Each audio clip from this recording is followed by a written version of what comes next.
¿Qué tal? ¿Cómo andan? Buenas tardes. ¿Cómo andan, Jorge, Tito? Hola, buenas tardes Buenas. chicos.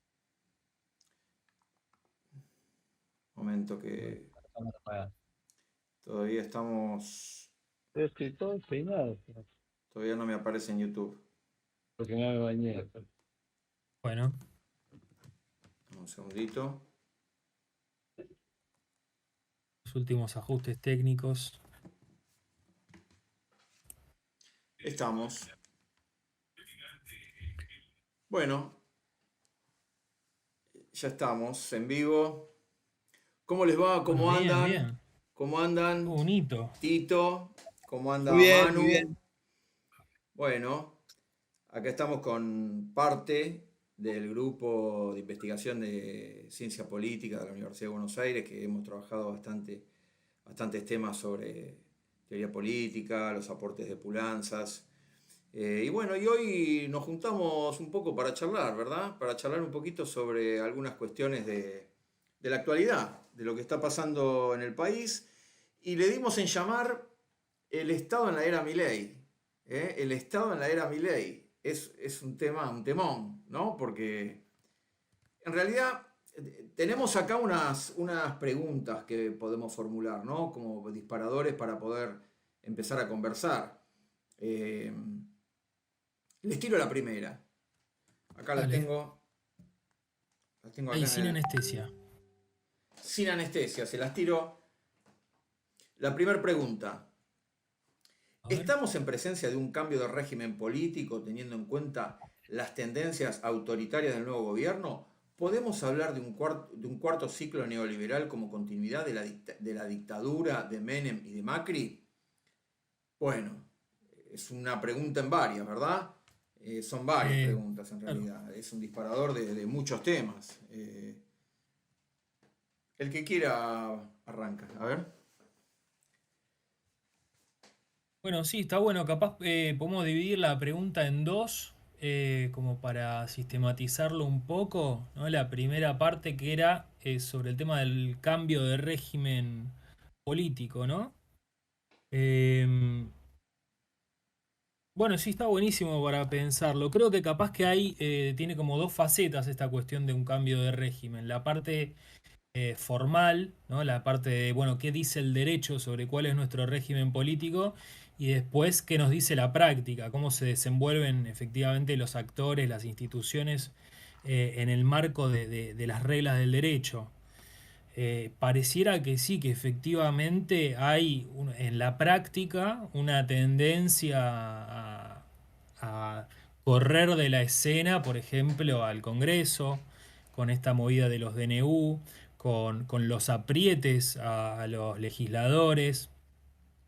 Eh, el Poder Judicial, por ahora, pareciera que le falta mostrar algo de reacción, por ejemplo, en relación al DNU, vimos mucha reacción, capaz en la cuestión de lo laboral, alguna cuestión de las prepagas, pero hay también reformas muy importantes del DNU, sin ir más lejos, la cuestión de la vivienda, ¿no? Que sabemos que en Argentina la cantidad de inquilinos es importantísima, que esté desregulado el mercado inmobiliario, va, no inmobiliario, sino de alquileres, que se puedan cobrar en dólares, qué sé yo, es una movida grande. Entonces, bueno, sí, pareciera que hay en la práctica un régimen político, bueno, con una acentuación muy fuerte de las capacidades presidenciales, ejecutivas. Se me ocurre eso, ¿no? Como primera reflexión. Yo pensaba con las categorías de análisis que trabajamos todo el año 23 en el estatismo autoritario, ¿no? Aquella síntesis ulanciana en sus últimos tiempos.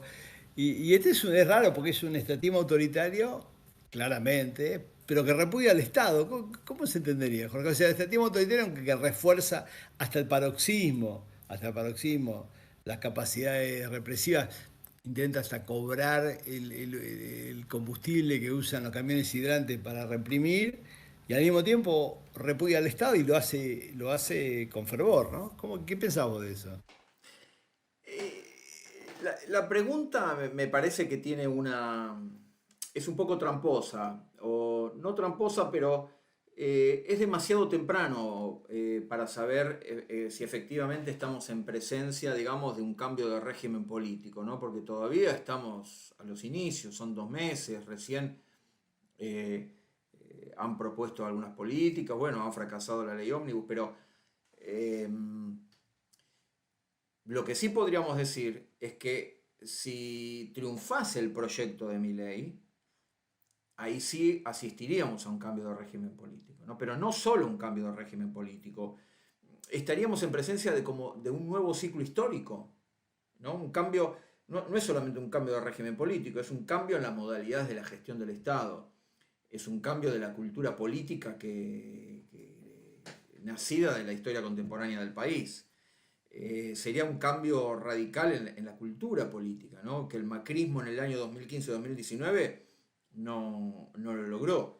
Entonces, pero para eso tiene que correr todavía mucha agua bajo el puente. Estamos en un periodo de transición y de última, como vos decías, Tito, tomando este concepto de Poulantzas, de Nikos Poulantzas, del griego Nikos Poulantzas, sobre las relaciones sociales de fuerza, todavía está por verse qué cosas puede imponer, en qué cosas puede avanzar, en qué cosas no, ¿no?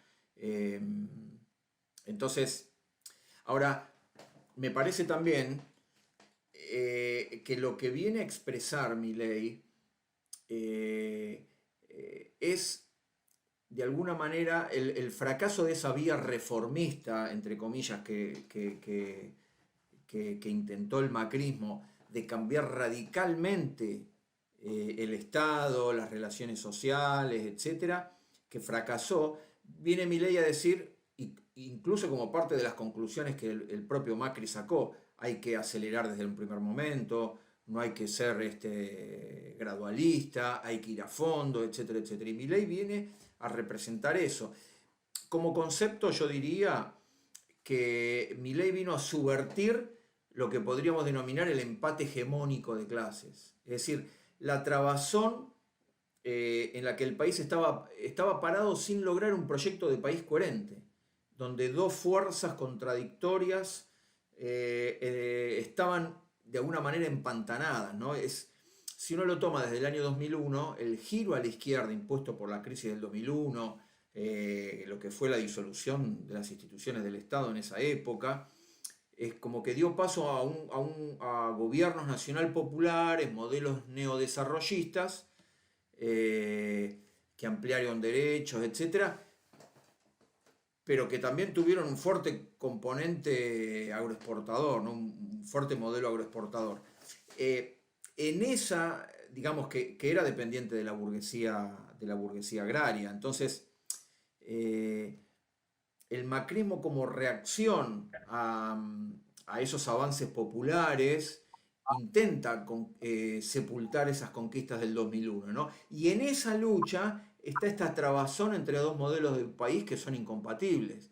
Entonces, Milei lo que viene a tratar de romper ese empate hegemónico, le podríamos decir, luego del gobierno de Fernández, un gobierno deslucido, viene a tomar distintos descontentos, viene a tomar distintas narrativas que de conjunto trata de transformar en un avance, digamos, lo que él llama una revolución, ¿no?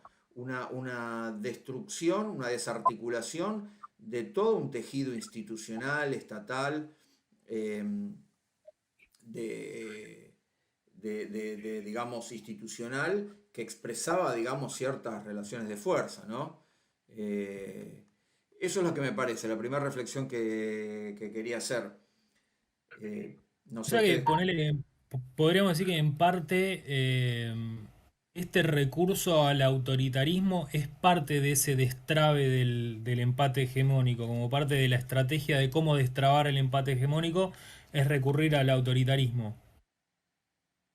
Para mí sí, para mí claramente los rasgos que ustedes dos mencionaban del estatismo, del autoritarismo, ¿no? De una política autoritaria, de la criminalización de la protesta, etcétera. No solo, pero digamos en el aspecto represivo, o de concentración del poder en el Ejecutivo, son todas modalidades que le vienen a ser funcionales a esta revolución contra el régimen político, a esta desarticulación de las conquistas sociales, que se cristalizan en instituciones, en leyes, en organismos públicos. Y todo esto Milei tiene que desarticularlo, ¿no? Con la idea de que hay que hacerlo en los primeros 60 días, entonces empieza a cometer errores enormes como la ley ómnibus o como el decreto, que son infinitos y que implicarían avanzar solo si no existiera el Congreso de la Nación, ¿no? Solo sin Parlamento se podría avanzar, ¿no? Pero bueno,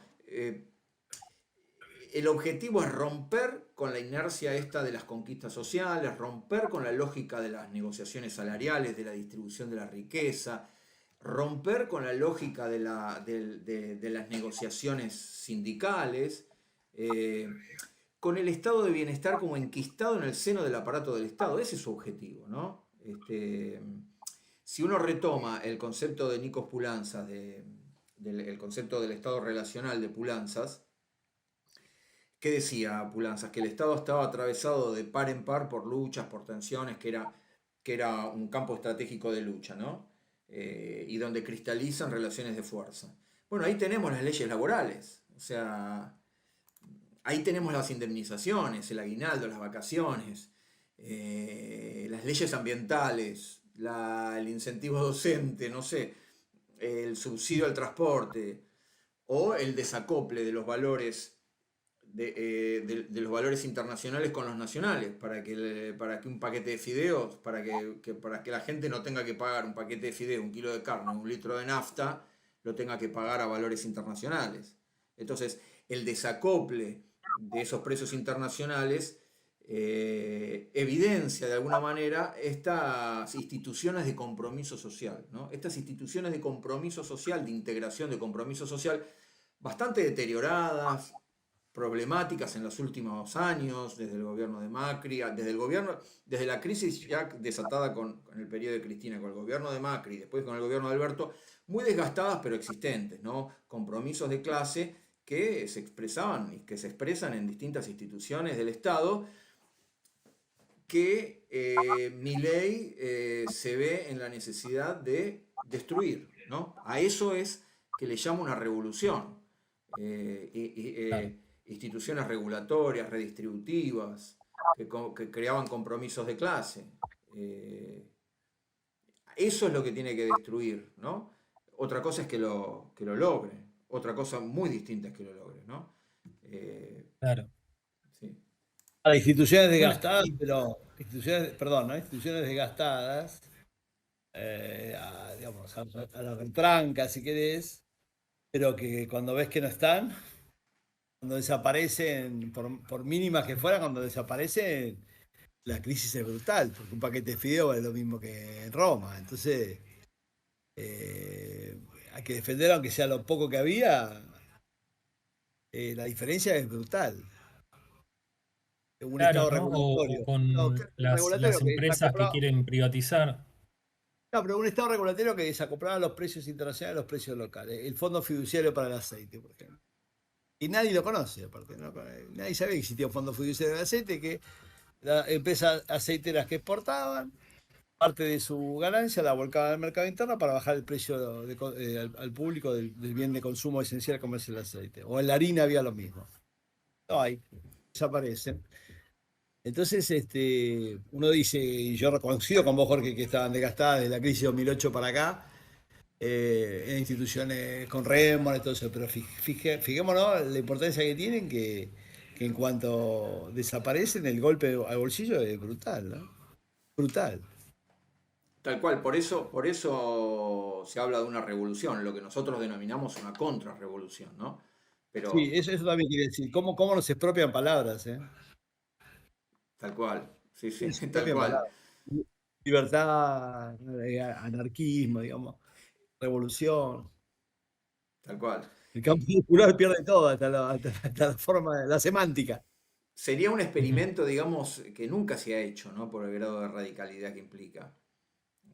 Porque Y teniendo eso en cuenta, Jorge, puede ser, pues, viste, la pregunta es si es como un cuarto ciclo neoliberal. ¿No parece en cierta forma que esto excede el programa neoliberal, ¿no? Estábamos recién pensando en objetivos, y lo que venías empezando a decir recién. ¿No parece que hay como un programa que va más allá del neoliberalismo? yo... A mí me parece que es el extremo, ¿eh? Yo creo perdón, es el Sí, extremo. sí. Si vos pensás, Friedman decía, ahora, Milton Friedman, que las tareas indelegables del Estado eran la seguridad externa, la seguridad interna, la administración de justicia y alguna cosa más con los que no pueden desarrollarse solos, problemas de enfermedad, eso está terminado. Nunca nadie fue tan allá. Esto le falta, todo el resto es privatizable. Ellos han dejado el control de la frontera, el ejército, el control interno, va, ¿no? Recontra, reloaded, como es ahora, y la justicia, perdóname, ¿no? Querido mano, es tu territorio, ¿no? No, Pero está bien. eso es libertad de elegir, o sea, eso es Friedman puro. Y esto que están a la derecha, digamos, no sé qué pensarían de Friedman. Lo citan, ellos citan más a Rothbard, ¿no? Que es un fanático iluso, una serie de paparruchadas. Pero fíjate vos, si no es neoliberalismo, recortar de una manera tan brutal las capacidades estatales, deprimirla de esa manera y disfrutarlo, ¿no?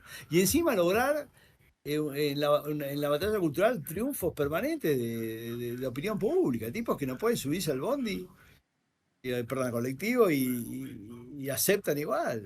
Que hay que pasar por esto, que lo mejor viene después. No sé si saben que hoy un colectivero picaneó a un chico, ¿saben eso? ¿Se enteraron? No, no No, sabía, no contame. Un, sabía. cole- un Gravísimo. colectivero, a uno que no pudo pagar con la tarjeta, no le alcanzaba a pagar el boleto, que intentó quedarse dentro del colectivo y el colectivero sacó una picana portátil.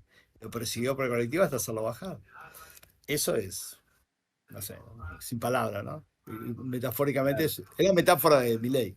No tenés boleto, claro, no tenés boleto, picana. No te convenzo, no, mira, bajá, me estás comprometiendo. No, no, no, te picaneo. Es tremendo el video, ¿eh? Coincido con ambos en que no sería, para mí es más que un ciclo neoliberal, ¿no? Conllevaría un cambio radical de histórico, un ciclo histórico nuevo sería, novedoso, porque como decía Tito, es retrotraernos básicamente a una forma estatal más parecida al siglo XIX, ¿no? Donde no había ningún tipo de intervención y de regulación. Ahora, si yo tendría que listar eh, haciendo una proyección ideal y pensando en los objetivos de mi ley, podríamos decir que si se consolidaría llevaría a ciertas características. Por ejemplo, algunas las mencionamos, por ejemplo, la transferencia del poder desde las instituciones reguladoras al mercado, ¿no? La eliminación de la regulación monetaria, la pérdida de soberanía monetaria y financiera, la desaparición de instituciones de control, concentración del poder en el Ejecutivo, debilitamiento estructural del Parlamento, la exacerbación del centralismo en detrimento del federalismo, ¿no? Lo estamos viviendo ahora con toda la crisis en el Parlamento y con el transporte, etc. La pérdida del control de consumidores y de ciudadanos, por ejemplo, a raíz de la desregulación del control absoluto de la Secretaría de Comercio Interior, etcétera, ¿no? Una segregación, podría agregar una segregación socioespacial producto del libre mercado de tierras, digamos, ¿no? Lo que pasa en muchos países de América Latina, donde ya hay una tendencia a la concentración, digamos, de tierras de segregación espacial de clases, pero habría una segregación muy superior, ¿no? Eh, la extinción de los derechos personales en favor de los derechos de propiedad. Eh, lo vemos con el ejemplo que nos ha provisto, digamos, el decreto 70 y la ley ómnibus, la extinción de derechos sociales, laborales, de derechos ambientales, reforzamiento del aparato represivo y carcelario. Eh, yo creo que aspira a una reforma judicial que favorezca a los grandes poderes, claramente. un control exacerbado de las personas, de los inmigrantes, de las minorías, una reforma educativa y cultural, por ejemplo, ¿no? De tipo conservador. Son todas, me imagino, son todos elementos característicos de lo que sería una regresión sustancial, digamos, en términos económicos, sociales y culturales, ¿no? La transformación de la democracia, por ejemplo, en un proceso absolutamente formal de elección, pero con un sistema electoral restrictivo, financiado por las empresas al estilo norteamericano. En última instancia sería un sistema, digamos, bastante, digamos, incompatible con la idea, digamos, con la idea amplia de democracia y de soberanía popular, ¿no? Me parece que sería una, sería incompatible con este tipo de democracia, ¿no? Eh, para mí esto Mira, es, sí, perdón, sí, sí, sí, no, seguí, seguí.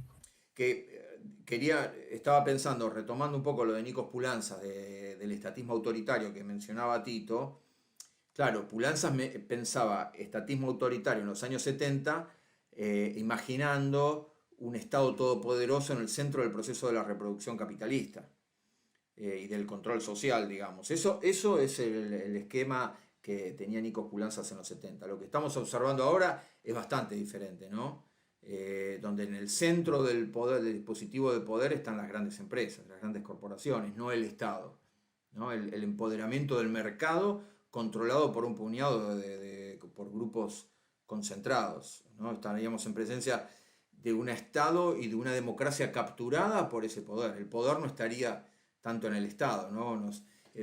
Nosotros en la teoría política muchas veces, de cuño muchas veces neomarxista, tendemos a pensar al Estado como un instrumento del capital. Acá estaríamos en presencia de un Estado y una democracia capturadas, ¿no? Por el dispositivo fundamental de poder basado en estas grandes empresas y basado en el mercado, ¿no? Hay una diferencia. Un plan de negocio más que un modelo económico, ¿no? Un plan de negocio para Ujú. grandes corporaciones.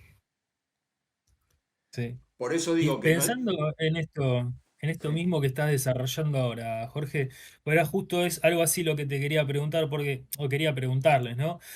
Porque pareciera que si pudiéramos ubicar algunas debilidades de este nuevo proceso, una de las cosas que podemos decir es que las revoluciones, por ejemplo, en general tienen un primer momento algo caótico, ¿no? De, bueno, empezamos de cero, nos tenemos que organizar, tenemos que ver cómo resolvemos esto, lo otro.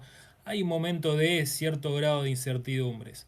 Y a eso se le suma esta cosa que estabas explicando ahora, ¿no? De lo que Nikos Poulantzas pensaba, un Estado todopoderoso, fuerte en el medio, que se está desarmando. Se está desarmando a pasos acelerados para dar lugar a este mercado todopoderoso en el centro. Entonces me parece que la pregunta que me surge, por lo menos a mí, es, ¿puede el mercado realmente desenvolver ese lugar con éxito, en forma eficaz, como para desenvolver un control, bueno, mecanismos de dominación que garanticen una hegemonía cultural, política, económica? Nunca pudo.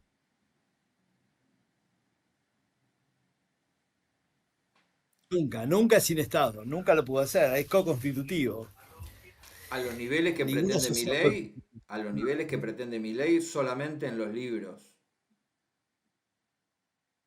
Solamente en los libros. En el siglo XIX, principio del siglo XIX es lo más parecido.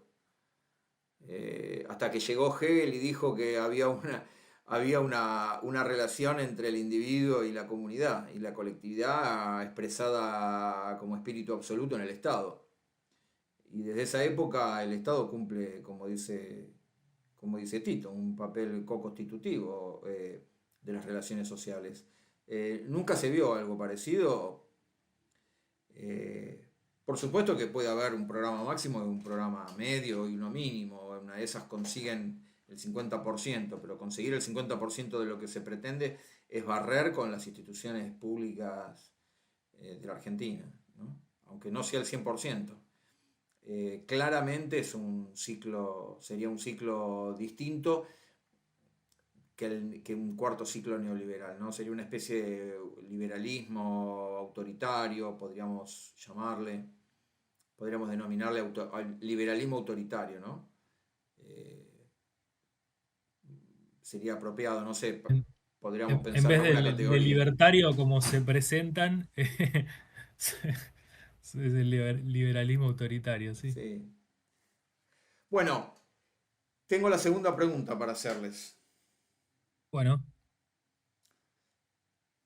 ¿Cómo entender el ascenso de Milei en el marco del auge de la extrema derecha a nivel global? ¿Se está consolidando una nueva hegemonía internacional girada hacia la derecha? Segunda pregunta, ¿qué opinan? Se contesta solo mirando el programa, ¿no? Se contesta solo. Sí, no hay ninguna. De la pandemia para acá, el crecimiento de los ultraderechos en el mundo es exponencial, ¿no? Salvo en países que tienen eh, algunos reaseguros producto de su pasado, como puede ser Alemania, donde el Estado se para claramente en contra de la AfD. En el resto del mundo están creciendo cómodamente, ¿no? Y con las mismas herramientas, ¿no? Con la misma forma de comunicación, con el mismo discurso, ¿no? España, bueno, el este europeo ya tradicionalmente, aparecen también los países nórdicos, el Brasil de Bolsonaro en su momento.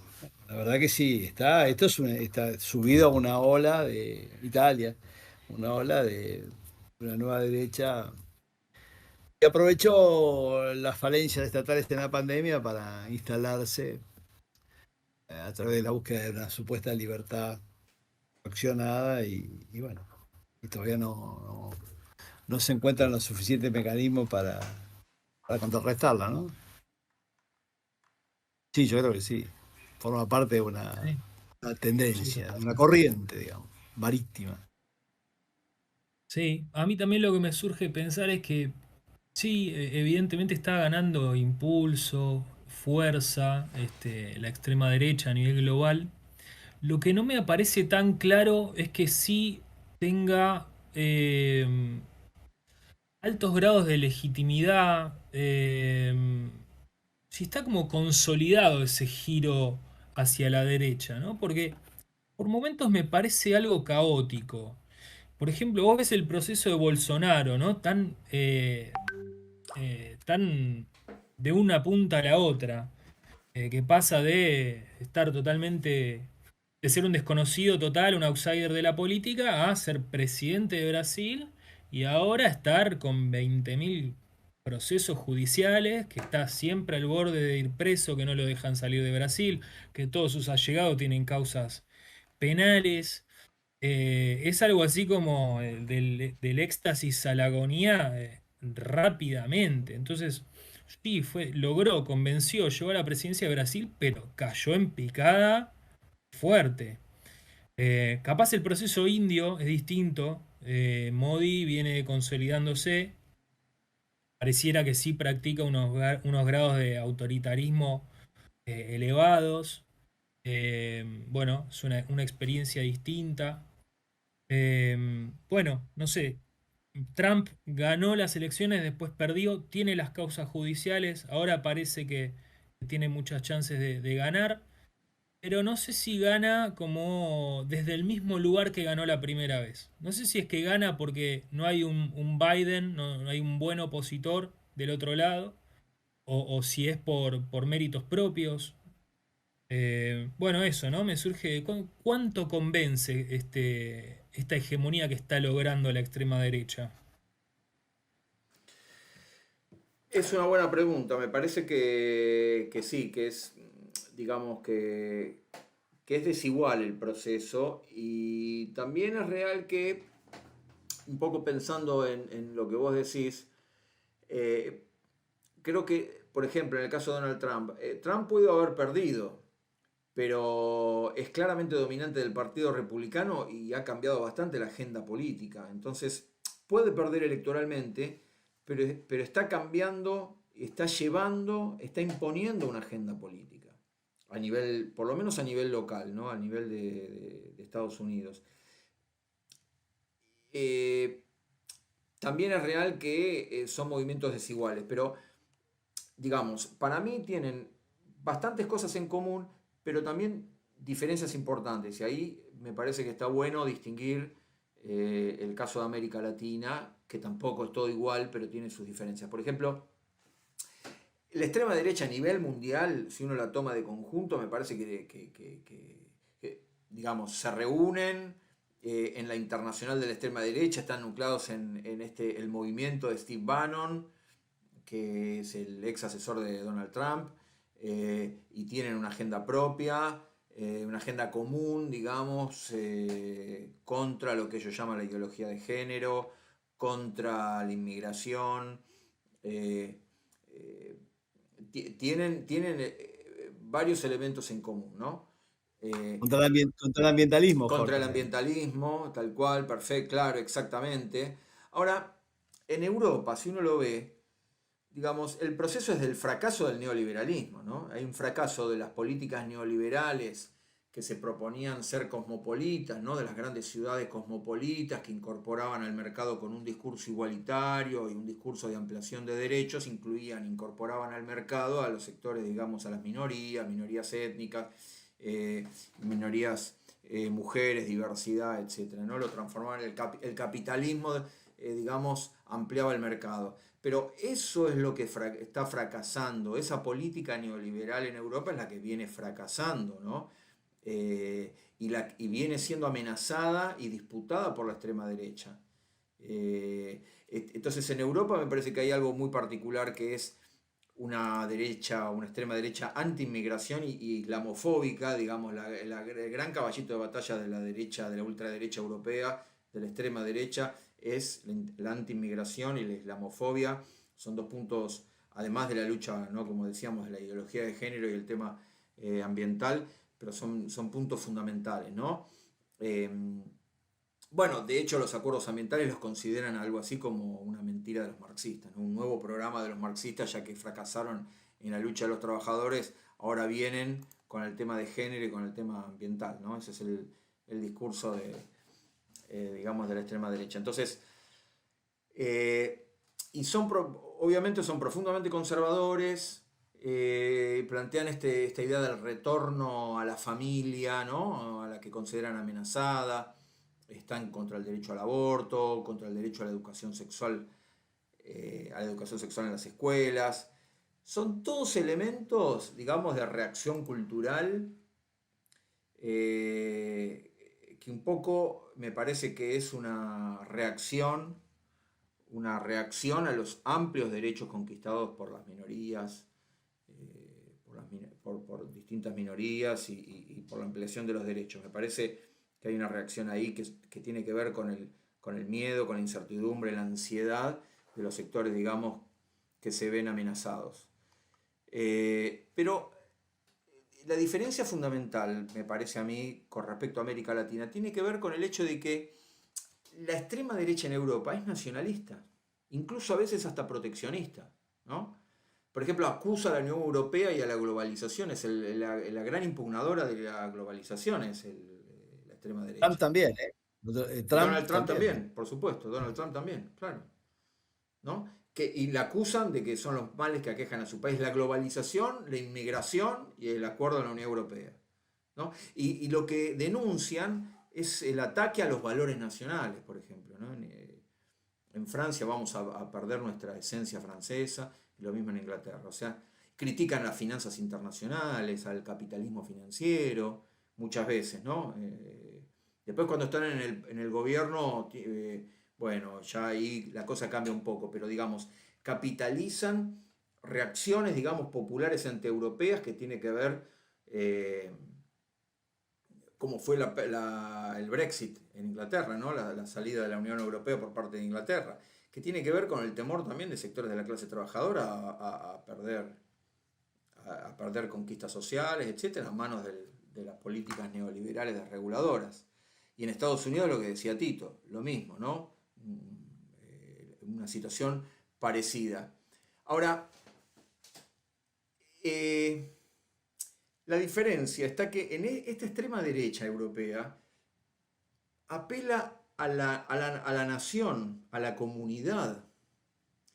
Es decir, apela a un sujeto colectivo. En ese sentido tiene esa reminiscencia del viejo fascismo, de la gran nación, de la gran potencia, de la gran nación, de los mitos del Estado, digamos. Es profundamente estatista el fascismo en sus orígenes, y estos, digamos, neofascismos o de extrema derecha, con todas las diferencias del mundo que tienen con respecto al fascismo, no dejan de apelar también a este mito del Estado, a la grandeza de la nación, eh, eh, a la idea de una comunidad étnicamente homogénea. Esto es algo muy distinto de lo que pasa en América Latina, o por lo menos lo que vemos con Milei, ¿no? Lo que decía, lo que mencionó Tito al principio, de que es una derecha rara en el sentido que es profundamente antiestatista. Bueno, acá tenemos una diferencia importante, me parece, con la extrema derecha europea. La extrema derecha europea, al revés, digamos, considera a la nación, al Estado, a la comunidad, es conservadora en el sentido, digamos, de las viejas comunidades perdidas, producto del hiperliberalismo. Acá tenemos una situación totalmente distinta que para mí es más parecida a Margaret Thatcher, ¿no? Porque Margaret Thatcher en su momento combinó una agenda, digamos, conservadora de retorno a los valores tradicionales, a la familia, al campo, con la agenda liberal, ¿no? Que atacaba a la casta de los mineros, a la casta de los sindicatos, de los trabajadores, a los derechos universales del estado de bienestar, porque los consideraba privilegios, ¿no? Entonces, me parece que acá esta derecha, la derecha ultraliberal, está basada básicamente en la destrucción de las instituciones del Estado, ¿no? Para dar paso a un mercado ideal que, como vimos, no es competitivo, sino que es acumulador en los polos, digamos, de los grandes monopolios. No es competitividad, sino que está al servicio de las grandes corporaciones. Pero ahí está la diferencia, para mí, fundamental entre la ultraderecha en Europa y la ultraderecha de Milei. Bolsonaro está en el medio porque también apela a algunos temas nacionalistas propios de su acuerdo, de su acuerdo político con el ejército. Pero si nosotros vemos la derecha en Chile, la derecha en Perú, en Ecuador, que gobierna, es una derecha bastante liberal, ¿no? Ninguna es como Milei. Hasta ahora, bueno, lo de Milei es, digamos, como un liberalismo de libro, la destrucción total y absoluta a martillazos, como la piñata del Mercado Central cuando hacía espectáculos, Del cuando, Banco Central. del Banco Central, del Banco Central, ¿no? Que hacía el espectáculo tipo cosplay de ir y romper la piñata en los programas de televisión que le daban rating. Y esa idea nunca se plasmó, ¿no? Pero, digamos, me parece que ahí está esto, ¿no? El programa ultraliberal como eje. Y después todo adicionado, y aprendió mucho también con la letra de la Internacional de extrema derecha de Bannon, incorporando temas de agenda sobre cuestiones de género, ¿no? Sobre las diversidades, sobre el aborto y sobre el ambientalismo, ¿no? Le adicionó a su núcleo central, que es la destrucción total del Estado. Respecto a lo que es muy interesante lo que decís, respecto a las diferencias claras, ¿viste? Evidentes entre, llamémoslo posfascismo, neofascismo europeo y el de Milei o el de América Latina. Algo dijiste vos, hay una clave ahí que los hace distintos, que es la presencia migratoria. América Latina no tiene ese riesgo, digámoslo así, permítanme. Y sí tiene ello, y eso lo hace de muy fácil permeabilidad en la sociedad, ¿no? Lo que ellos llaman el gran reemplazo, ¿no? Que ya se está hablando ya hace más de 20 años, que se supone que hay un plan islámico para reemplazar poco a poco a la sociedad blanca, digamos, ¿no? Y sustituirla. Hay una novela extraordinaria de Howell, creo que la leíste, ¿no? Sumisión, en la cual cuenta perfectamente, lo recomiendo a todos los que estén aquí o que vean este Ah, video. me la compré, guarda, no me la spoilees. La tengo ahí Cierto por que leer. Cierto, que no pensé que era de vida. Bueno, ahí está claramente explicado todo este tema de la islamofobia, que además, a decir de Enzo Traverso, la islamofobia viene a sustituir el antisemitismo del fascismo original, ¿no? Digamos, y agrego a Feyerstein también, la práctica social fascista de buscar en un grupo la característica de chivo expiatorio, la explicación de todos los males, en los judíos en la década del 30 del 40 pasa a ser el Islam en lo contemporáneo. Por eso digo, quizás el factor migratorio y su permeabilidad en la sociedad es brutal, ¿no? Se ve permanentemente, ¿no? Es fácil, es muy fácil de entender porque se ve, se comprende, está en lo cotidiano, está en los barrios periféricos de París, está en todos lados en Italia. Entonces, bueno, ese factor quizás ayude o, digamos, sí, ayuda a esta diferencia. Y otra cosa que no tienen estos neofascismos, posfascismos, que yo creo que hay que perder el miedo de llamarlos como lo que son, ¿no? Es la pretensión imperial, ¿no? Que tenían los fascismos originales, ¿no? Eso los hace diferentes, los hace, digamos, eso obliga a no llamarlos fascismos, ¿no? Porque el fascismo ya pasó, fue en un momento determinado de la historia y tenía pretensiones imperiales, no nos olvidemos, ¿no? Como Italia pretendía tener parte de Yugoslavia, Albania, quizá Grecia, el sur de Francia, Norte de bueno, África. Etiopía, claro, sí, digamos, perdón, Libia. Bueno, y el fascismo nazi alemán, toda Europa y el mundo, si pudiera. Eso ya no hay, eso ya no ocurre, ¿no? Ya por suerte, digamos, es un fantasma que no ha vuelto, ¿no? Por lo menos Sí, pero es verdad no, que no es casual la recurrencia al fascismo para explicar estos procesos, estos movimientos políticos de extrema derecha. Creo que rápidamente nos traen a mano algunas cosas que vos decís, che, esto lo estoy viendo, ¿no? Como, bueno, lo que hablábamos del autoritarismo. Y algo en particular que podríamos resaltar ahora, la cuestión grotesca, ¿no? Del cómo se maneja, por ejemplo, Milei cuando insulta, cuando le pone like al tweet que dice que los radicales son, no quiero reproducirlo, pero ya todos sabemos, ¿no? Ese nivel de soez que se pone en juego que pareciera generar, aunque sea discursivamente, un efecto de veracidad, ¿no? Como, mira, en esa espontaneidad quiere decir que hay una verdad inspiradora, ¿no? Como creo que algo de los SOES quiere transmitir eso. Y quizás nos está señalando un problema en torno a la verdad hoy en día, que capaz la podemos ver ramificada en muchísimas cuestiones, pero cuando vemos que de pronto cobró alguna relevancia la pregunta sobre el terraplanismo, gente que vos decís, ¿cuánta gente se va a preguntar esto, no? ¿Cuánta gente va a poner en cuestión la ciencia? ¿Cuánta gente va a dejar de ver los efectos en la historia del programa neoliberal? Bueno, la verdad en torno a la dictadura cívica militar en la Argentina. Y pareciera que hay un efecto muy poderoso de esa apariencia de verdad que parecía tener el fascismo en esos rasgos autoritarios y brutales, y que creo que estos nuevos movimientos de extrema derecha toman porque, bueno, les está haciendo, les reditúa de alguna forma, ¿no?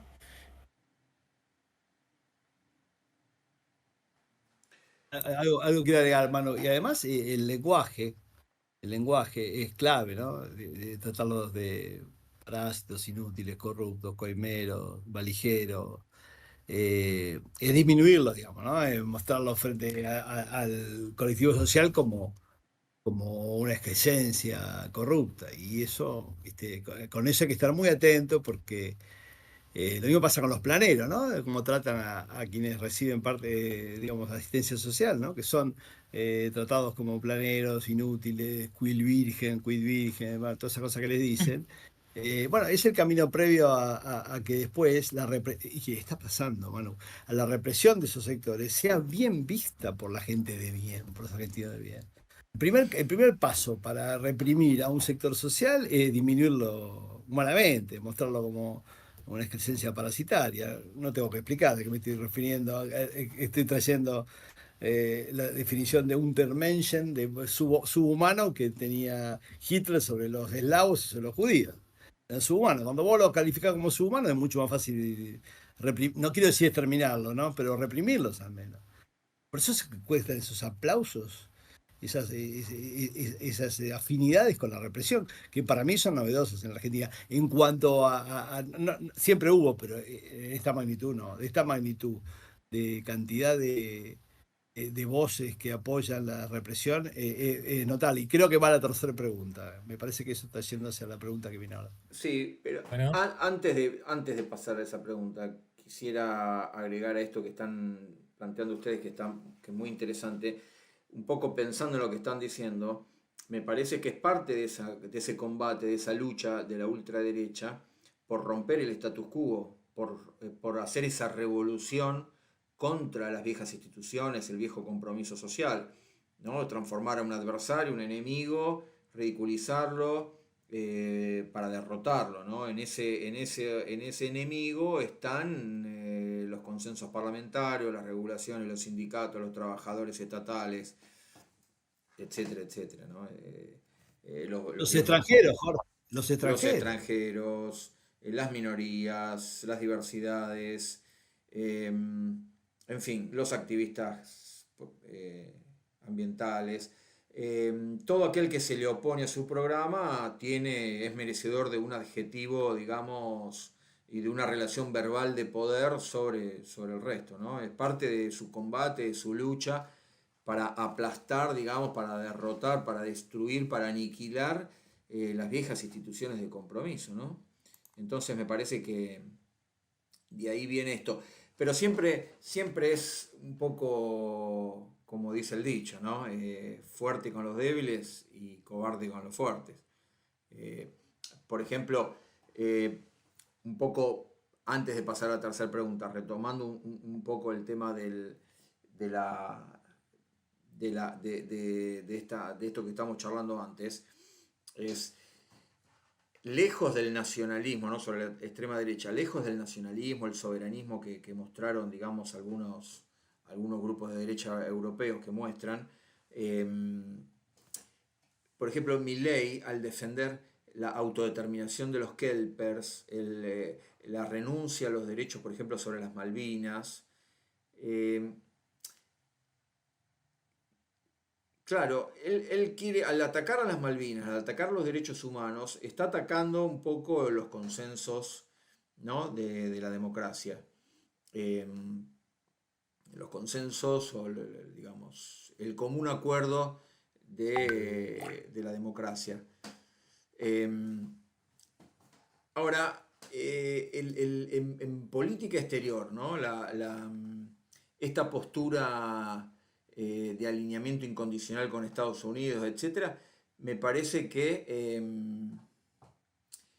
no logra, tiene un punto débil, que es que no logra empalmar con la tradición nacional, ¿no? de raigambre popular, que canta en las canchas por Maradona, por Malvinas, etcétera. Eh, Malvinas. no Malvinas tiene, es un sentimiento es un sentimiento. Exacto. metido en la... Y por más que es el punto débil, me parece, que no tiene esta. Carece, por ejemplo, los fascistas, eh, o los neofascistas también, por ejemplo, el fascismo italiano organizaba sindicatos, se decía socialista, decía querer construir una gran Italia, digamos, tenía un cierto raigambre en la historia popular, o por lo menos rescataba elementos, digamos, de la historia del sentido común popular.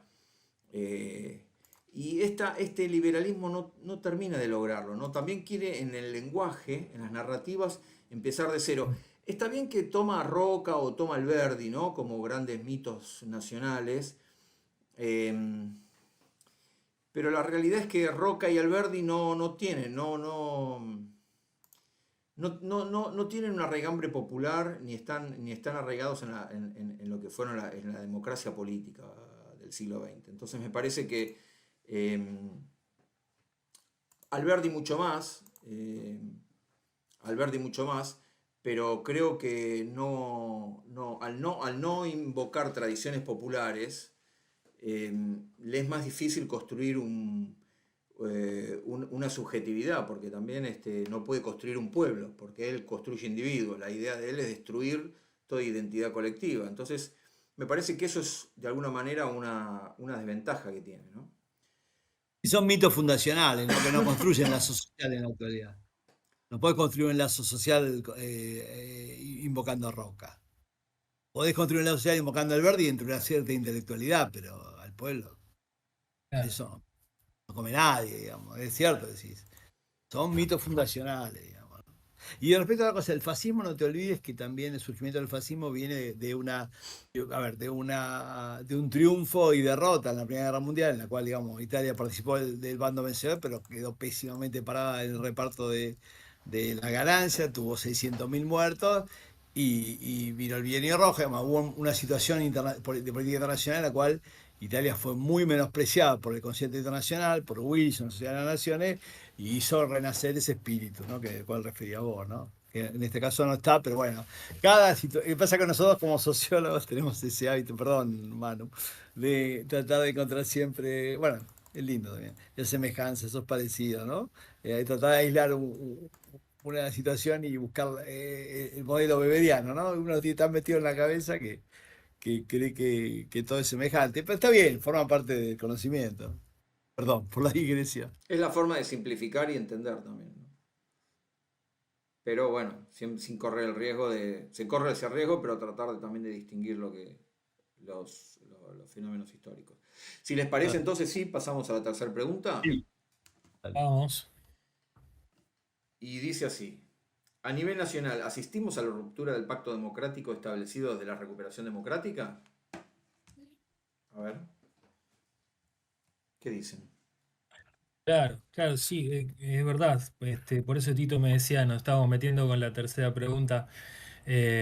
Sí, sí, claro, cuando se pone en debate la verdad, sí hay algo de la democracia que ya de por sí se pone en juego. Y si a eso le sumamos toda una lectura de lo que fue el genocidio en la Argentina y la dictadura, claro.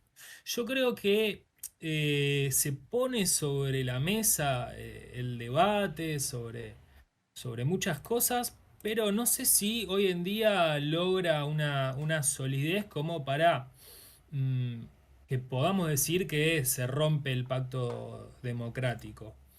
Creo que sí tiene grandes cuestionamientos y la podríamos leer hasta para los dos lados la pregunta, ¿no?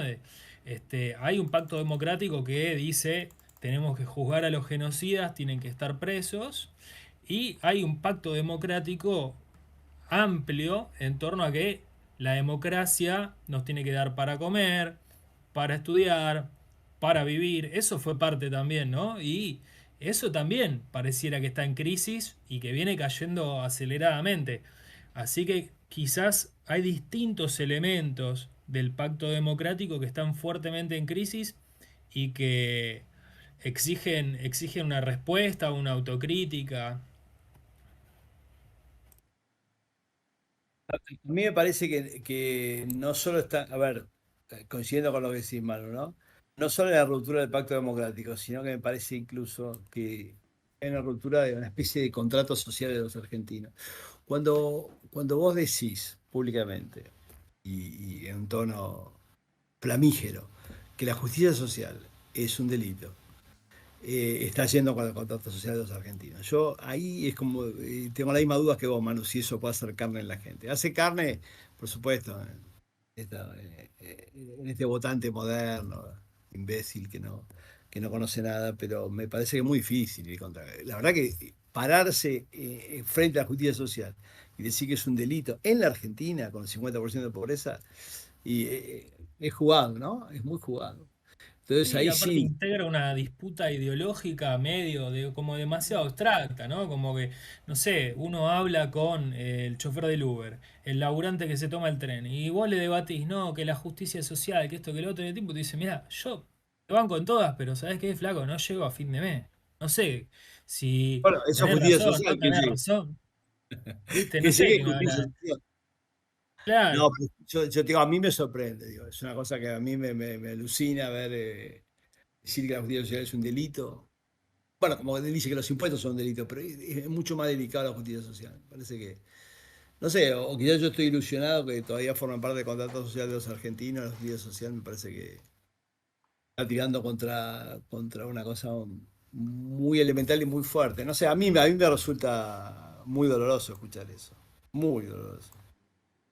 Más allá de la ideología, ¿no? Simplemente del aspecto cultural, ¿no? No sé, Jorge, ¿qué pensás? Eh, Estoy totalmente de acuerdo con lo que había planteado, con lo que planteó Manu, en el sentido de que ese consenso democrático, ese denominador común que digamos teóricamente todo el sistema de partidos y toda la sociedad y los distintos sectores estaban de acuerdo, digamos, no se discutía, eh, o se discutía dentro de ciertos, en cierto espacio, de cierta manera, acotadamente, ese compromiso ya estaba dañado. Estaba dañado. En los hechos, si uno piensa, por ejemplo, el sector antiperonista, el sector de Pichetto, el sector de los radicales, el PRO de Larreta, eh, tuvieron el enorme problema de que Milei les quitó el discurso, incluso al PRO de Macri también, ¿no? Eh, Pretendían ir en la misma dirección. Claro que no romper de todo el modelo, de una manera más reformista, pero ese sector comenzó a girar a la derecha. El gran triunfo de Milei, más allá del triunfo electoral, fue imponer una agenda político-cultural, en el cual estos sectores, comenzaron a irse hacia la derecha. Entonces, ahora, la sociedad no es ingenua, no se trata de oscuros personajes políticos que no tienen nada que ver con la sociedad. No, me parece que es más complejo. Por ejemplo, hay un sondeo realizado entre el 2021 y 2022 por un grupo de investigadores de distintas universidades, eh, que indagaron es sobre percepciones y actitudes de la ciudadanía argentina, ¿no? Por ejemplo, tomaba el grado de tolerancia o la adhesión a la democracia, distintas preguntas que perfilaban, se hizo sobre la base de 10.000 encuestas, bastante muy representativa, eh, y digamos, dividía en 4 cuadrantes distintos, y para hacerla corta, mostraba, a partir de las preguntas, se hacían 4 perfiles distintos, y lo que mostraba esta encuesta, este sondeo, es, saliendo justamente de la pandemia, eh, y con un gran efecto de la pandemia, mostraba eh, el vaciamiento del cuadrante correspondiente a lo que es la combinación de pluralismo y liberalismo, ¿no?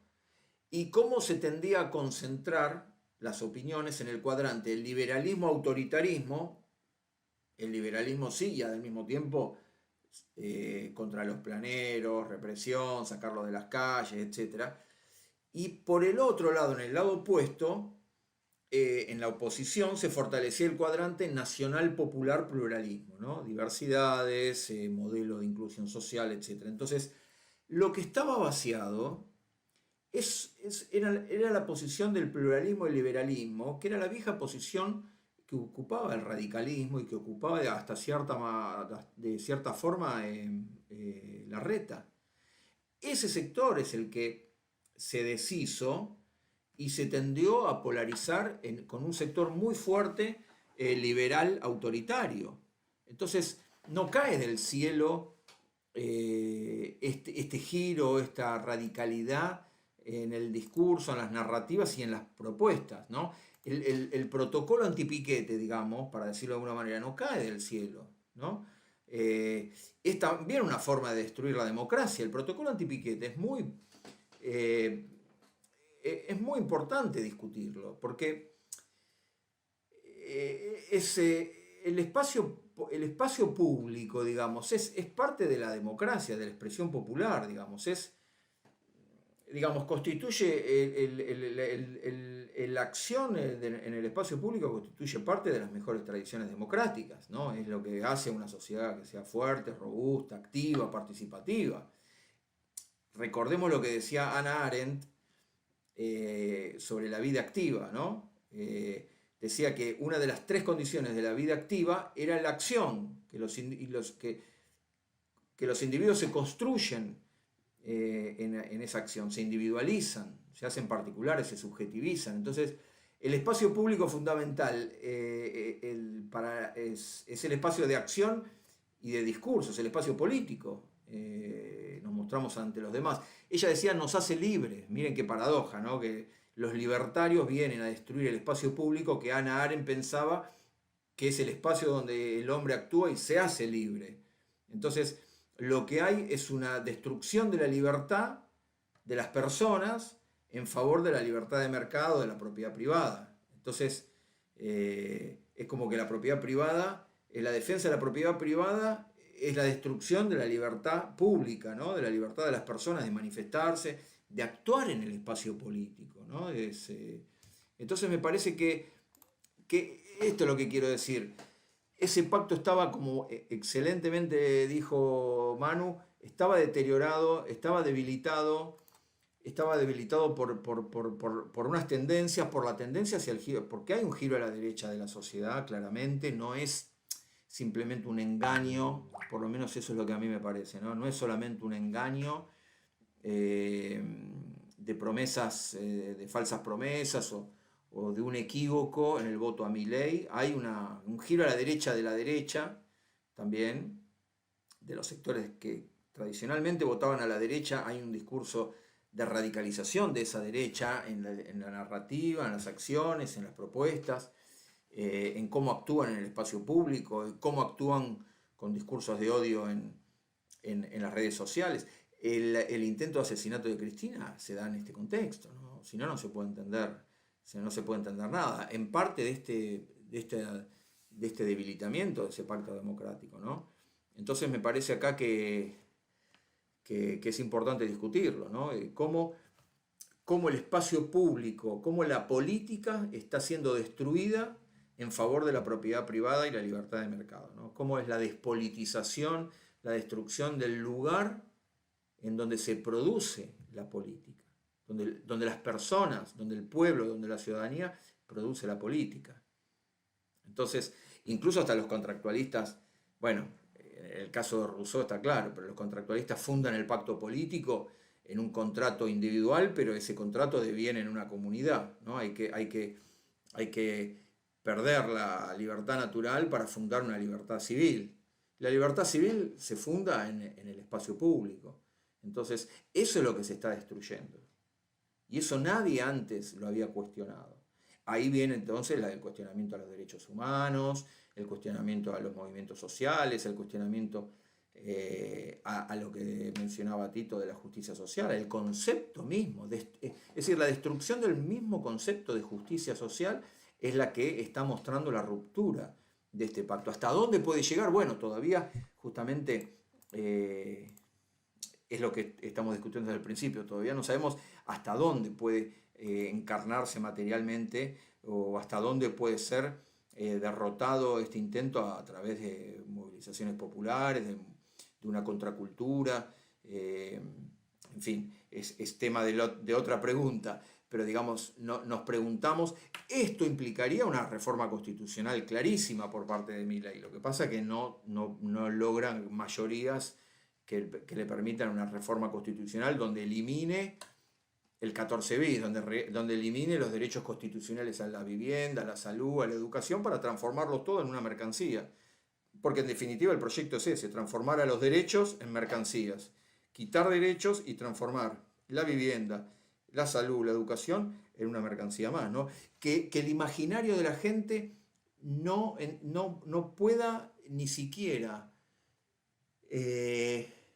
valga la redundancia, imaginar que la salud no es una mercancía, sino que es un derecho. Esto es lo que está en juego, ¿no? Hoy en día en esta disputa abierta por modelos, por ideas, por narrativas. Pero muy buena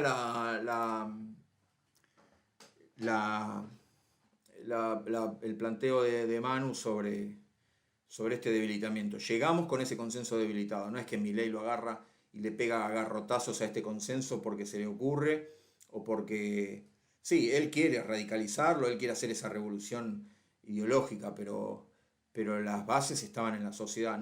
No infantilicemos o no transformemos a la gente en inocente, ¿no? Es parte de la política, es parte de la dinámica social, no es ajena a la dinámica social. Sí, el consumo irónico nos llevó hasta acá, ¿no? El Sí, consumo irónico, por que hacer un chiste, nos terminó tal cual. encadenando, ¿no? Bueno, vamos a todo vapor hacia la pregunta 4. Dale. Vamos a la pregunta 4. ¿La política exterior argentina es hoy la continuidad de las relaciones carnales de la época de Menem? Pareciera una copia paródica, ¿no? Que es lo que va de Ditela a Mondino. Por lo menos, Sí, si la quiero pones al decir, lado sí, de Ditela es un chiste. una parodia, ¿no? Quizás sí, le agrega Israel, ¿no? También. Pero podría parecerse mucho. Y sin embargo, uno no sé si es el tiempo que pasa, que se va haciendo viejo. Digo, aquello todavía tenía algunos visos de profesionalismo, que esto es una parodia permanente. Esto rompe relaciones de un día para el otro hablan de Taiwán, sin tener idea de lo que están hablando. Cuando Taiwán tiene 3 países en el mundo, Paraguay únicamente en la región que lo reconoce como nación independiente. Después tienen que ir sobre sus pasos y perdieron el swap en el medio. Me parece que es una versión que sí, que tiene mucha cosa parecida a un alineamiento repugnante, un portaaviones va a venir a Argentina. Creo que hace 30 años que no viene o más, no sé, no tengo idea. Es un portaaviones norteamericano. Pero paródica porque son unos amateurs totalmente, ¿no? Qué sé yo. Hoy tuve un disgusto enorme al ver que Sturzenegger, que ya de por sí es una persona que provoca acidez, solo verlo, hizo una conferencia en Miami con un mapa Argentina sin las Malvinas. Yo creo que no tiene, por eso digo paródica, no tiene ni siquiera la cortesía de agregarla. No digo que ponga la Antártida, digamos, que para Argentina es un país bicontinental, lo sabemos, pero es más difícil. Pero en el mapa tradicional argentina no figura la Malvinas. En un mapa el tipo está dando en una universidad. Entonces, no sé, quizá recuerdo, ¿no? Uno cree que era distinto y esta versión es como, es una versión cómica, así, sí, no, la verdad que ganas de llorar. Bueno, de hecho, en el menemismo hay un cierto impulso del Mercosur, hay como otra perspectiva, ¿no? De una alianza latinoamericana que acá está bastardeada desde el vamos. Somos Argentina y nosotros solo y hay que, no sé, relacionarse, no sé con quién más que Estados Unidos. La verdad que no, no Israel, parece muy Israel, claro. Claro, con Israel, más. Israel, es como el mapa se hace muy, muy chiquitito, ¿no? Que creo que en el menemismo había, sin pretender elogiarlo de ninguna forma, ¿no? Pero esto capaz era una cuestión de profesionalismo, de otros acuerdos políticos, pues de alguna forma se llega también a la reforma constitucional del 94 que permite, es parte de esa reforma, habilita a otro tipo de unión del Mercosur. Eventualmente podría permitir, por ejemplo, distintas formas de la soberanía entre los distintos países. Que bueno, para eso necesitas grandes acuerdos políticos. Nada de eso parece estar hoy presente, ¿no? Y hasta parecen ser víctimas de, bueno, de los vicios que ellos mismos reproducen con los vicios del mercado, ¿no? De un día para el otro damos de baja el BRICS, que fue un laburo diplomático que sabemos que tomó su tiempo. Nada muy, muy premeditado, nada muy, muy estratégico.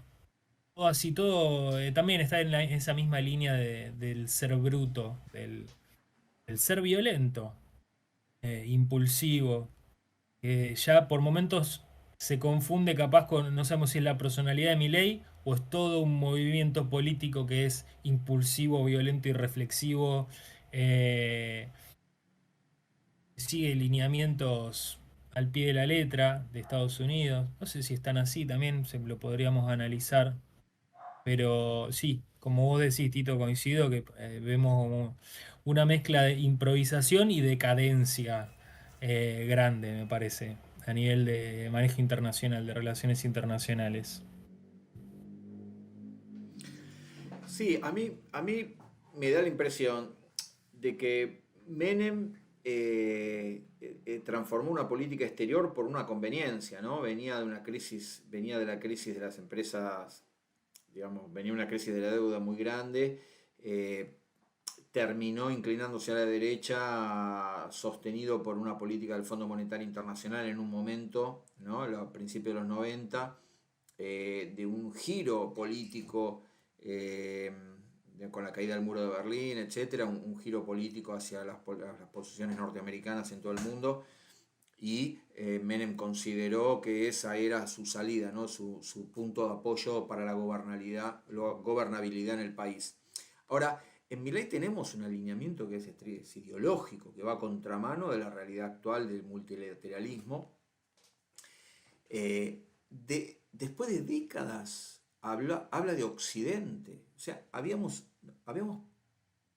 ¿hace cuánto que no se escuchaba la idea de Occidente como trayendo de nuevo el lenguaje de la Guerra Fría? ¿No? Rompe con los BRICS, que fue una conquista no de un gobierno, no es un logro del gobierno, es un logro de un país como Argentina, que tiene un desarrollo intermedio medianamente diversificado, que podía ser parte, digamos, que le interesaba a los BRICS incorporarlo a la Argentina por lo que ocupa, por su potencialidad. Entonces, eh, me parece que este es una especie de delirio económico que cortocircuita los propios intereses de la clase capitalista argentina, porque la ruptura de los BRICS, la ruptura con las acusaciones hacia China, alguien puede creer que si lo tratás mal a China, se trata solo y que las relaciones comerciales van aparte y no tienen nada que ver con la relación política que vos tengas con China, ¿no? Se vio con el swap que se congeló y se va a seguir viendo de acá en adelante. Entonces, eh, me parece que a mí bueno, lo de Israel, además de lo que mencionaba Tito, además de Malvinas, además de ahora le entregó un avión venezolano a Estados Unidos sin que haya acusación alguna de ningún tipo, simplemente porque lo pedía Estados Unidos, y lo de Israel como la máxima expresión, ¿no? De esa ideología, ¿no? Proponiendo el cambio de embajada a Jerusalén, que lo tiene un puñadito insignificante de países, lo ha hecho Estados Unidos desde Trump y alguno más que lo sigue Estados Unidos por conveniencia y Estados nada Unidos no lo más. hizo, ¿eh? Jorge, ¿Eh? Estados Unidos lo anunció, pero nunca lo hizo Estados Unidos, ¿eh? Claro, bueno, él también lo anunció, pero parecería ser que Está lo por tiene ley la embajada, así que tendría que sacarlo por ley. por ley. Esperemos Pero bueno, más allá que de le que lo cueste. pueda Jorge, lograr, lo más allá de que anuncia, lo lo pueda lograr, lo anuncia. anunció Sí, Ahora, sobreactuando una un perspectiva país en guerra, ideológica. en un momento en guerra, un país En que un está en país guerra, en, ¿no? en un totalmente. país en guerra, totalmente aislado en las Naciones Unidas, donde hay acusaciones fundadas de genocidio, donde está practicando, no solamente en Gaza, sino en Cisjordania, una política de apartheid, segregacionista, denunciada donde se fue llevado al Tribunal de Justicia Internacional por parte del gobierno sudafricano. Es decir, eh, no tiene, es una sobreactuación, más allá, ¿no? De otro día podríamos hablar sobre la situación en Medio Oriente, sobre Israel, etcétera, como un tema específico, pero centrándonos en la política de Milei, en la sobreactuación de Milei, eh, demuestra más un alineamiento ideológico que una realpolitik de las relaciones internacionales, que es lo que corresponde hacer y que es la posición tradicional de la Argentina en la política exterior, que ha sido siempre mucho más pragmática y relacionada a los intereses regionales de los países latinoamericanos, ¿no? Eh, Uno se entonces, imagina, perdón, staff profesional de la Cancillería absolutamente desconcertado, ¿no? Porque este hombre absolutamente. claro, se pasa dos o tres estaciones, se pasa dos o tres estaciones. Su postura ideológica, fanática, mesiánica, lo lleva a decir cosas que juega con cosas que no tienen repuesto, como dice la canción, ¿no? Puede abrir un panorama. Bueno, inmediatamente, al toque le contestaron la Federación Árabe y jamás, bueno, dejémoslo esa respuesta a la lógica, pero la Federación Árabe son 21 países que meterán un PBI gigantesco, que tiene la reserva de petróleo más grande del mundo ante Venezuela y que le contestan a las horas. No pasó ni un día cuando le estaban contestando. Entonces se pasaba varias estaciones. Ojalá que pare con eso, porque la verdad que yo me lo imagino profesionalmente. Conozco gente de Cancillería que debe estar, bueno, que son profesionales de Cancillería, cualquiera conoce, que no, no hay ningún mérito conocerlo, que deben estar desconcertados, ¿no? Sí, me parece que acá también lo que hay es una suerte de planteo ideológico antes de una política de geoestratégica real, seria, para que Argentina se inserte y aproveche, digamos, debilita a la Argentina también esta posición, porque Argentina con una política multilateral se hace fuerte en todos los sectores, pudiendo negociar de otra manera con los distintos actores. Y me parece que esto debilita también al Estado argentino, ¿no? El Estado en la era Milei también se debilita en la política exterior. Si quieren pasamos a la quinta pregunta. Dale. ¿Podríamos hablar de que con Milei existe un intento de afianzar un nuevo bloque de poder? ¿Qué sectores serían los ejes articuladores del mismo? Bueno, Sí, las grandes corporaciones, ¿no? Desafiante. Un plan de negocios, detrás de él están alineados las grandes corporaciones argentinas, que miran con pasión un país sin regulaciones laborales, ¿no? Y son sus principales sponsors, aquellos que entienden que Argentina tiene que remontarse a épocas preperonistas, con un mercado laboral totalmente regulado. Entonces, ese bloque en el poder, son los sectores dominantes, clásicos, la gran burguesía nacional, si es que existe, este, comprometida con esta promesa, ¿no? De obtener un mercado laboral con características esclavas, digamos, ¿no? Sin ningún derecho. Sí, totalmente, coincido con Tito. Eh, Aunque me surge pensar que es como un nuevo bloque en el poder con varios personajes que se repiten, ¿no? Como, bueno, ya es cliché decirlo, pero de nuevo Caputo, de nuevo Sturzenegger. En 2 meses ya está entrando Macri en escena como casi un coprotagónico. Tienen.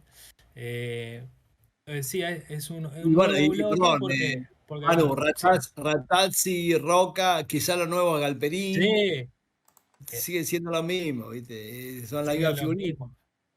Claro, capaz que está modificado el sector que lidera con más fuerza, ¿no? Creo que cambió el centro del liderazgo, el centro de gravedad está ubicado en otro punto, pero creo que los actores están siendo más o menos lo mismo y claro, por supuesto hay un corrimiento de la escena de los sectores contrahegemónicos o más favorables a los sectores trabajadores muy grandes, que eso sí, creo que termina de dar forma a que se pueda percibir un nuevo bloque en el poder. a mí me parece dos cosas. Una, que hay bastante unidad entre las distintas fracciones capitalistas, ¿no? En torno a Milei, sobre todo por su posición de destruir totalmente las relaciones laborales, ¿no? Hay el compromiso ese de clase del que hablábamos. Hay un acuerdo bastante unánime en la destrucción de los derechos laborales y en esto hay una torpeza histórica que lo han evidenciado, lo han planteado muchos autores de teoría política al mostrar cómo la propia clase dominante, al destruir su mercado interno, etcétera, y el compromiso distribucionista, digamos, orada a las propias bases de sustentación por lo menos de un sector del capitalismo, del sector de los capitalistas ligados al mercado interno. Pero también es evidente que hay sectores mucho más beneficiados y que son, digamos, básicamente los que han impuesto y que han escrito con sus abogados la ley ómnibus y la ley y el decreto 70, ¿no? Que son los sectores concentrados ligados al sector agroexportador, de energía y de minería, también un sector de la burguesía industrial exportadora, que han, digamos, y que le dan apoyo por ahora, le dan apoyo a Milei para avanzar sobre el sistema, sobre la destrucción de las relaciones laborales, pero también sobre el mercado interno, sobre el sistema de ciencia y tecnología. Es un modelo agroexportador, digamos, para 5 o 6 millones de personas, ¿no? Ligadas a la exportación y a las divisas que generan esa exportación, o a los servicios tecnológicos como máximo. Pero es un país reducido con enormes desigualdades sociales. Entonces, me parece que hay un sector claramente dominante, un sector claramente beneficiado y sectores que se suman o por el interés de modificar las relaciones laborales o también por concepción ideológica. Tampoco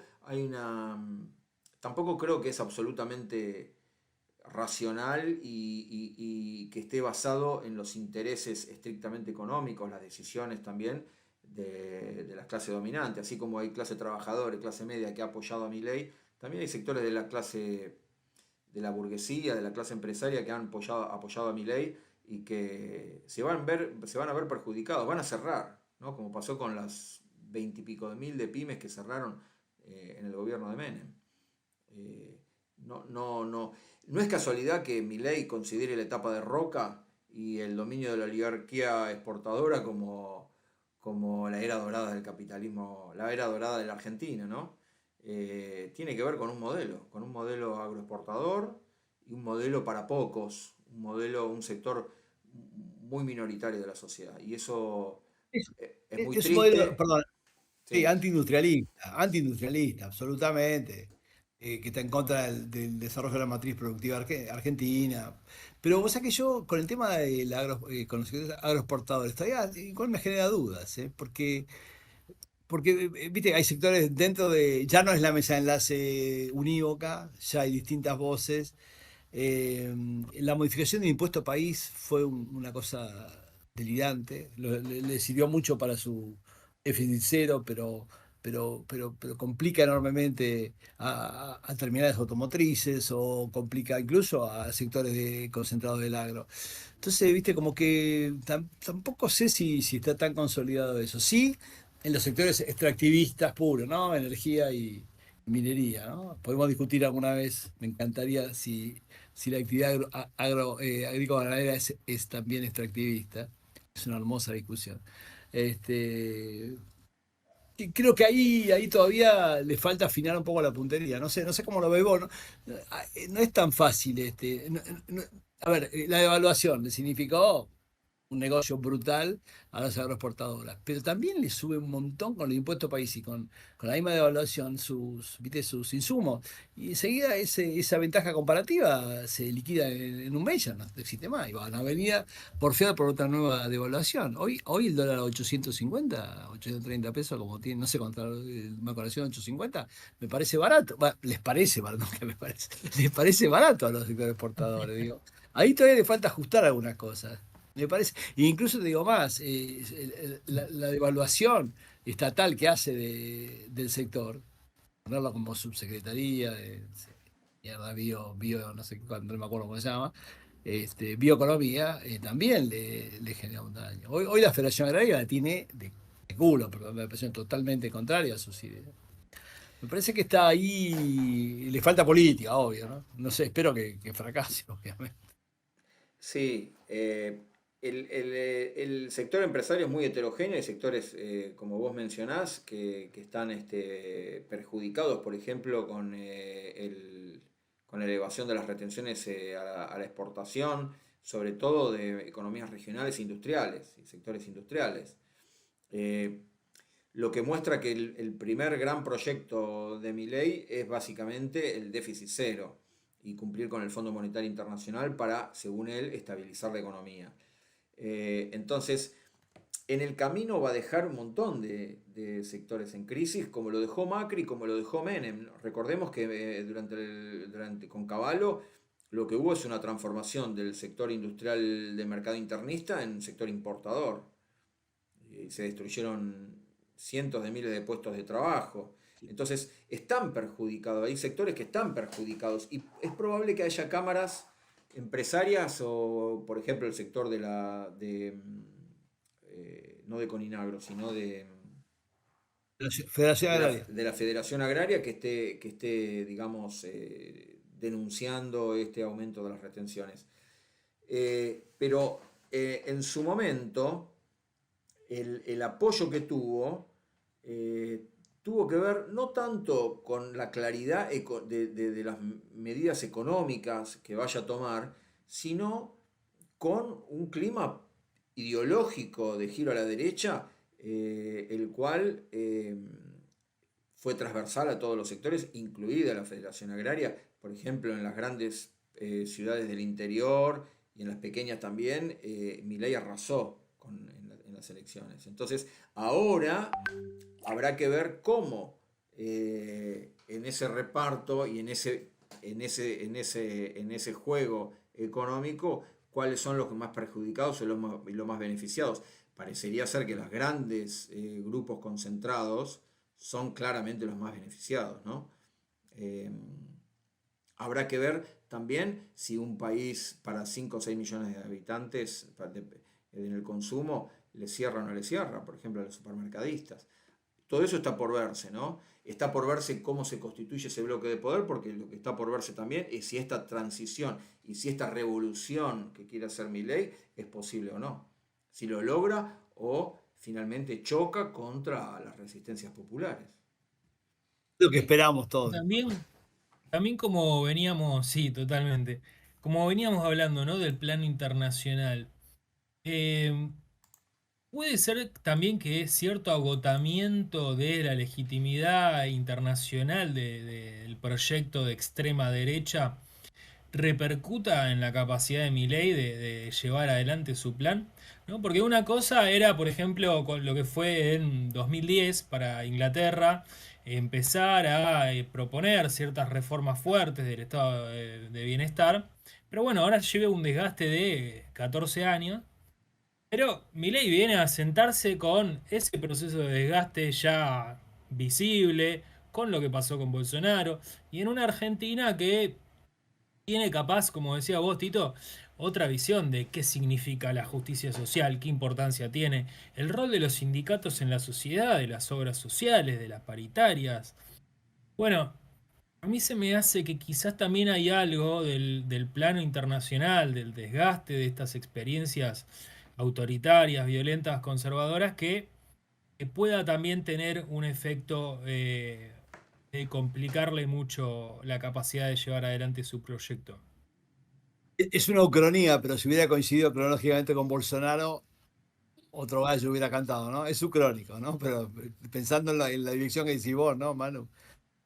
De Total. la que nos salvamos. Hay que ver si gana Donald Trump o no. Me parece que Milei apuesta mucho al triunfo de Donald Trump en las próximas elecciones. A Eh, Macri le pasó lo mismo. Cuac. sí, tal cual. Pero bueno, Macri tuvo el apoyo de Donald Trump con un crédito de 45.000 millones de dólares, cosa que Milei es Total. difícil que lo logre.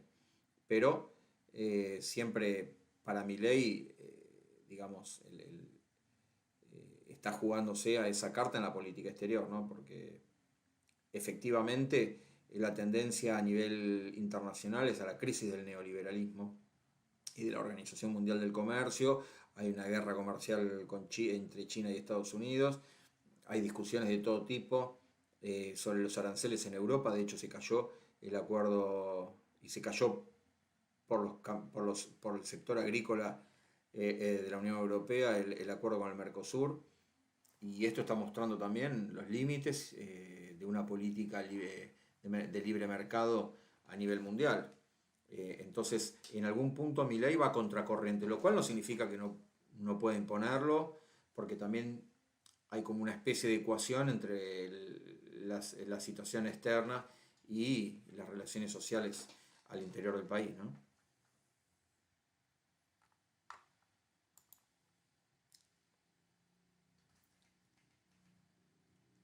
Muy bien. Bueno, ¿Dejamos? Bueno, vamos a la Porque última pregunta. vamos, rápido. dale. Vamos Bueno, rápido a la Manu, última. Vamos rapidísimo a la última pregunta, si ya vamos cerrando. ¿Qué espacio existe hoy para las resistencias populares y para la conformación de un bloque nacional popular y democrático? Un espacio enorme para que haya una vacancia gigantesca en la dirección. Así que, así que Hay es una lugar, hay cosa. lugar. No hay lugar porque no, nadie lo está, nadie lo está tomando, digamos. Tiene que haber un lugar. Es una esperanza que uno tiene. Lo que es muy descorazonador es la carencia de conducción. Tremendo. Perdón, digo carencia. La flaqueza es la conducción, porque hay algunos que conducen, ¿no? Que lo intentan ponerse al frente. Pero está Sí. faltando la pata política. Sabemos de qué estamos hablando, ¿no? Sí, y parece también haber como una degradación de la capacidad de estos sectores también para proyectar un horizonte de futuro, ¿no? Tenemos que ocupar el lugar, tiene que haber dirigentes que sean capaces de mover a las multitudes y tenemos que también relanzar las capacidades de proyectar hacia dónde vamos, que para eso parece también estar muy degradado. Capaz tenemos, me parece, algunas pistas de por dónde se puede refundar ese horizonte. Creo que el parte de repensar la estrategia internacional con el BRICS, con otra unidad latinoamericana, creo que eso son patas importantes, pero nos faltan todavía varias piezas del rompecabezas bueno, tendríamos que ir empezando a dibujar por lo menos.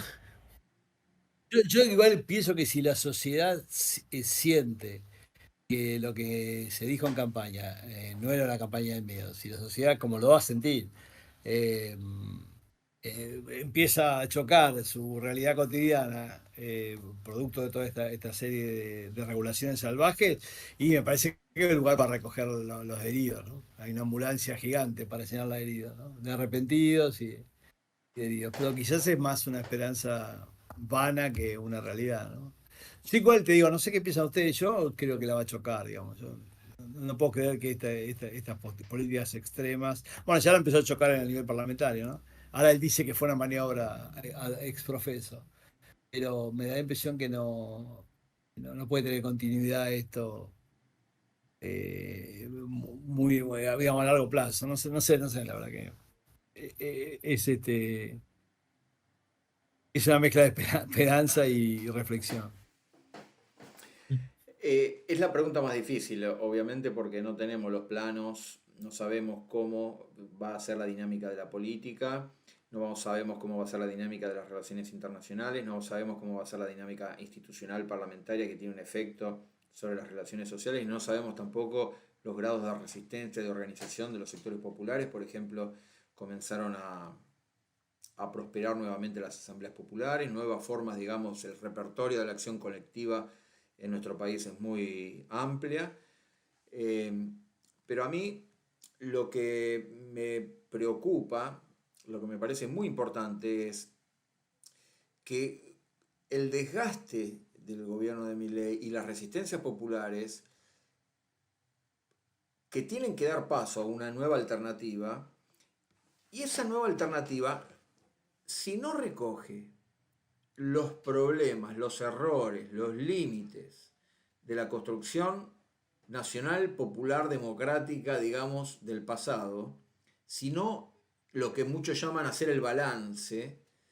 Claro que uno cuando habla de hacer el balance hay que vaya a saber lo que significa hacer el balance. Cada uno tiene su balance distinto, eh, pero me parece que esta degradación del pacto democrático del que hablamos, este debilitamiento de las fortalezas populares expresadas en las políticas públicas, en las instituciones desde que Cristina dejó el gobierno, son todos elementos, la radicalidad de lo que plantea los adversarios políticos y los grupos empresarios, la radicalidad de lo que proponen ellos, implica también pensar las radicalidades de las resistencias y de las alternativas por venir.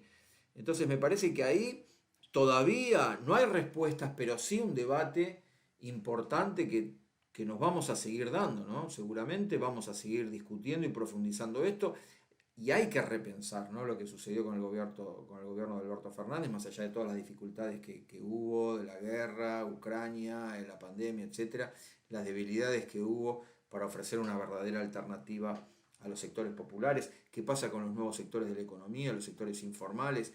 ¿Cómo hace un movimiento nacional popular y democrático para dar verdaderamente cabida a estos sectores totalmente marginados de la sociedad, sectores empobrecidos, sectores informales, sectores que no logran ocupar un modelo económico que no termina de generar ciclos virtuosos de creación de empleo de calidad, ¿no? Entonces, me parece que hay muchos elementos para repensar, ¿no? Por parte de las nuevas fuerzas que se propongan como alternativa a esto, aunque por ahora hay una situación más de resistencia, pero cuando uno resiste también al mismo tiempo resiste teniendo un horizonte, ¿no? Un norte de hacia dónde quiere ir.